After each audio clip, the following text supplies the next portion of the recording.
It's not about holding your hand in the fire longer than you need to. It's about knowing that the most loving thing you can do for anyone is to be yourself and demonstrate the consequences of the choices that everyone is making. That's the most loving thing you can do, even if it means that the twin flames need to part. Hi, Bashar. And you good day. Happy birthday today. Thank you. I have a couple of questions today. Yes. I see your daily messages in the internet. Somebody is writing in his blog. Yes. And according to that, animals are more connected and can sense the universe or unseen world more than human beings. Animals? Yes. Yes, very often. Okay, then. Oh, I'm so nervous. Okay. Why? What are you nervous about? Okay. Am I a big bad monster alien? Am I going to devour your soul? Okay. So.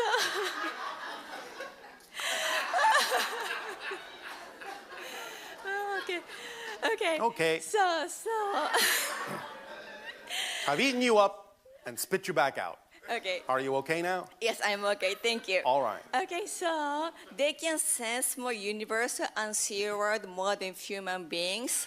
Not that you are not capable, it's just that they don't let the idea of the kind of thought processes that humans let get in the way, get in their way. Oh. So you're just as capable. That's not what's being said. Okay. It's just that many humans have been taught to overthink things instead of really using the same kind of sensory apparatus that you all have and that animals have, but they don't get in their own way. Mm-hmm. Do you understand? Yes. And also, according to the blog, the animals are living here with us for save the human beings to save human beings, but we must produce the animals, we eat the animals. Sometimes, sometimes not. It just depends. Okay. Just understand that you have to have a positive relationship, a respectful relationship, if such a thing is being done, so that you understand that as you are eating, you are being eaten by nature. Do you understand? Yes. When you take something into your body, that thing is taking you into its. Because you become in a relationship with that. So it must be done respectfully in order to get the real benefits from it, if you do it at all. Yes. Now, as you evolve, you may stop doing it, but you don't have to force yourself to stop. You have to follow your natural body consciousness at whatever level you're at in order to sustain yourself. Yes. So it's not about forcing yourself to be more spiritual, which is an oxymoron. It's about letting it unfold in a natural, organic way. Yes? Yes. Does that help? Yes, but we must produce the animals, and some animals are so suffer. You, they don't have to suffer, no. Okay. Why should they have to suffer? I don't want to make them suffer. Well, so then don't. I'm vegetarian. Then I don't eat meat. That's up to you. So, but what can we do to make a peace and harmony to all the living creature, like nature and the animals? You can take whatever actions you are capable of taking to stop animals from suffering. Okay. And you can also take what actions you need to stop yourselves from suffering. Oh. Because remember, it's kind of that you're expressing a turnaround of what you call the golden rule. What you're willing to do to yourselves, you'll do to anything else. So when you create suffering within your own being, because you hold on to negative belief systems about yourselves of unworthiness and non-deservability, then feeling so badly about yourselves, it's a very small step toward making others feel badly, because you've had the saying on your planet for quite some time, misery loves company. So stop being miserable by giving up your negative definitions about yourselves, and then you will know there is no need to create any other form of misery anywhere in your reality. So start with yourselves, end the suffering within your own being, and express compassion for those that may still be creating suffering within their being and their reality experience. And bit by bit, you will change things. Yes? Yes, I understand. Yeah, thank All you right. so much. Thank you so much. Well, thank you. Okay, that's all. Yes, I know. Thank you.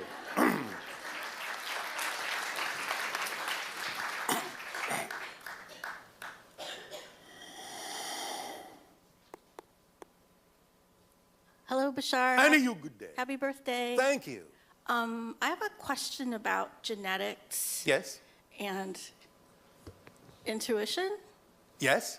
I've been taking a course on beginning genetics at Stanford. How exciting. It's fun. Oh, I believe you. It's fun. Anyway, I've been one of the exercises in the first part of the course was putting together if your mom and dad had certain genes, whether the trait would come through because whether it was recessive or dominant. Yes. So I was thinking, I wonder if intuition is carried along the genetic line. Yes. And in my family, my grandmother, I believe, is intuitive. I have aunts that are. Are you intuiting that? Yeah. Well, I know that for sure because Well, all right. they have dreams that come true. And Yes. my grandmother had dreams that come true. Yes. But out of my cousins, Yes. they don't talk about it. Yes. And my brother and I, we have the same mom but different dads. Yes. We're both intuitive. Yes. One sister, I don't think she is, and one sister definitely isn't. All right. So that would mean At least not that she is exhibiting. she's not exhibiting. She won't talk about it. All right. But so does that mean intuition is recessive and not dominant? Because if it was dominant, then everybody in my family would have some degree of it. Yes, in general, but that's oversimplistic because there are many other factors that determine whether or not whatever might be in the genetic code would be recessive or dominant. And a lot of it has to do with themes that people choose to explore in having a physical incarnation. So does that mean it could be dominant, but because Let me give you an example. Okay.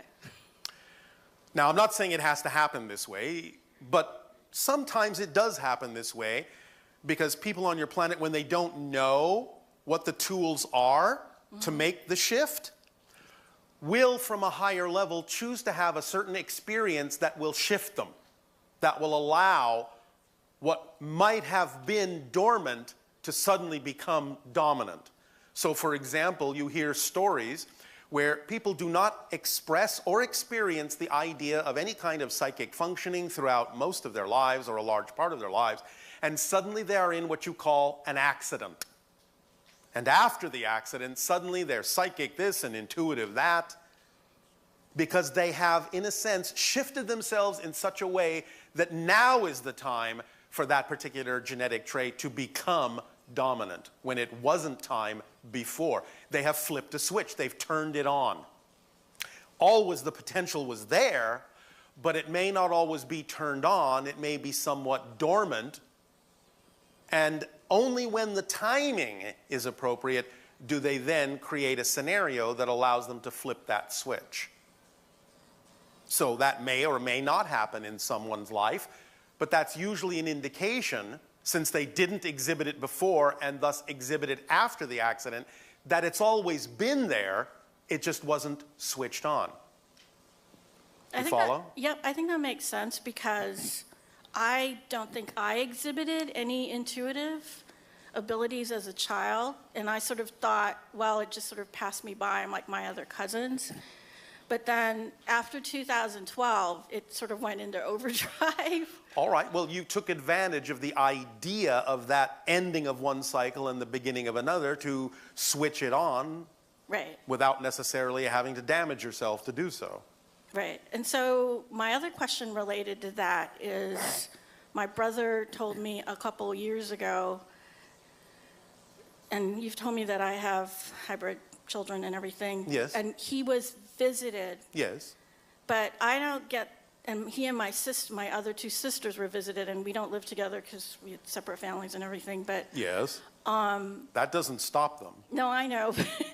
Did they choose us because we have intuition?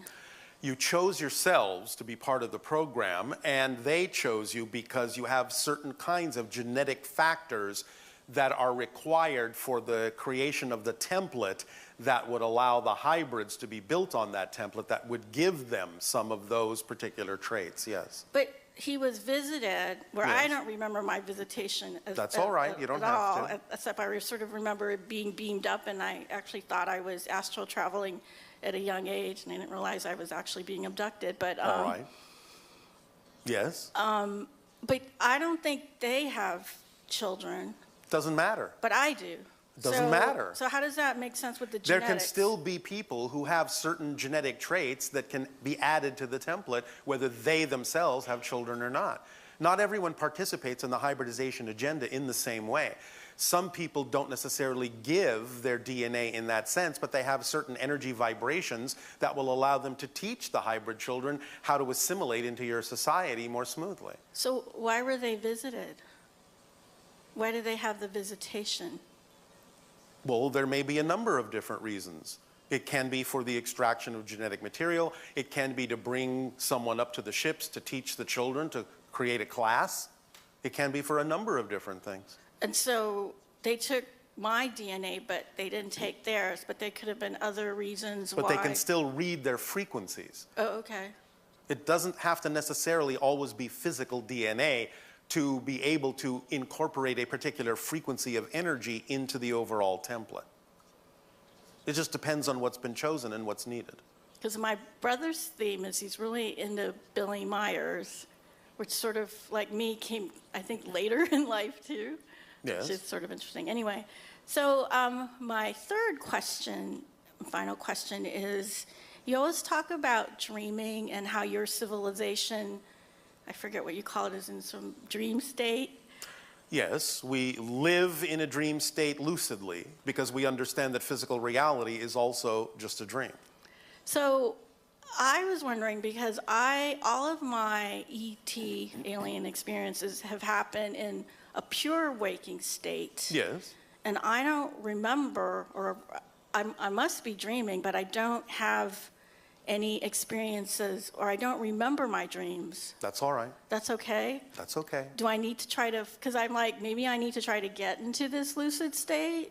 Well, there are many ways to achieve that. Again, you can become simply lucid in the physical dream, if you wish, How do I do that?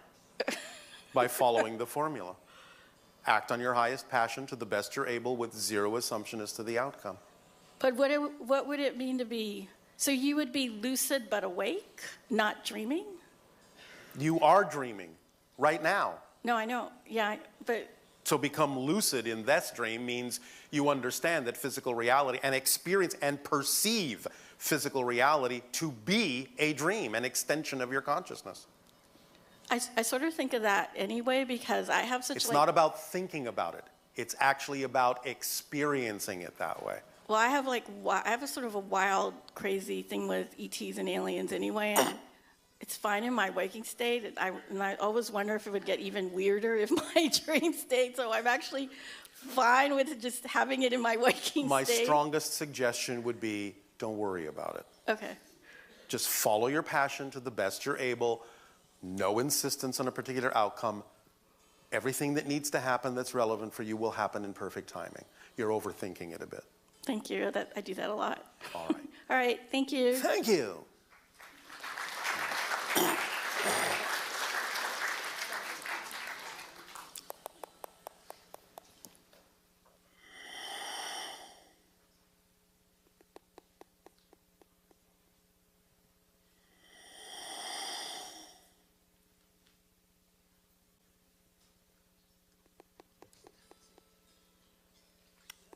Hi, Bashar. And you good day. I have to say it's an honor and pleasure to speak with you today. For us as well to speak with you.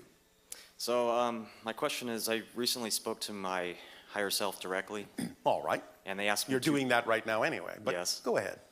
and they asked me to ask myself 2 questions. Yes. And And did you answer? I thought about it, and I just wanted to know if what I think the answer is that Well, accurate? What did you think? And what was the question? I believe it was. What was the question? It was in regards to why is it so difficult for myself to have that longing sensation. You can fill out one of the little cards and then stick it in the bag, and we'll give it to him and read them to him after the event. So, so it's a great day. And what Bashar decided to do for his birthday was to actually give us a gift. And so I'm not even going to say much about that. I'm just going to let him share with you what he would like for his birthday. We also have some additional events coming up in the future in Los Angeles on December 2nd, 3rd, and 4th. On Friday night, the session is entitled Window of Discovery, 2018 to 2020. And Bashar is going to be sharing a little bit about what we can expect coming up in the next couple of years, because it's already been pretty exciting. And as he's described it, if you relate to it in the way as if you're a kayaker going down the river and you're on the rapids now, and so it's all about keeping your center and keeping a positive attitude and interpreting the negative in a way that transforms it into becoming positive. And in fact, that's what we're all here to do anyway, is to transform darkness into light. And so any darkness that you encounter in the coming years, this is something that will be good training for everyone to transform it into light. So now the reason that we're all here. It's my great pleasure to introduce to you the very talented Channel 4 Bashar, Daryl Enka.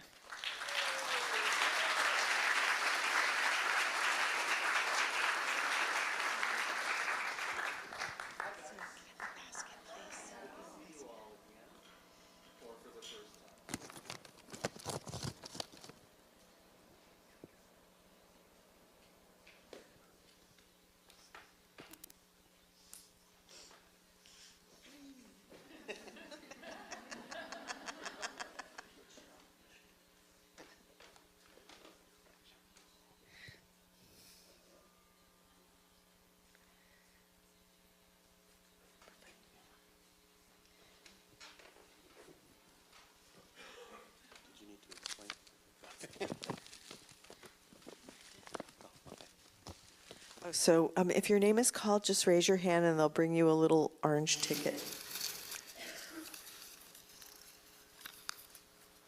You're all sticky. Eric Bernard. Barnall? That's you. Okay, good. Lucky you. Or not. Stephanie Rosa. Keep your hand up so they can find you and give you the ticket. Flavia Tatai.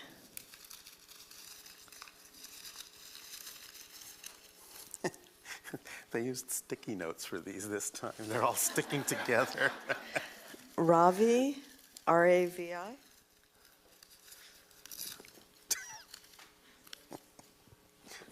It's to add more interest. Kind of like when they give those dogs, you know, the Kongs with the food in it. And it takes a really long time to... Okay. Mayuki, P-A-H-V-I-Z.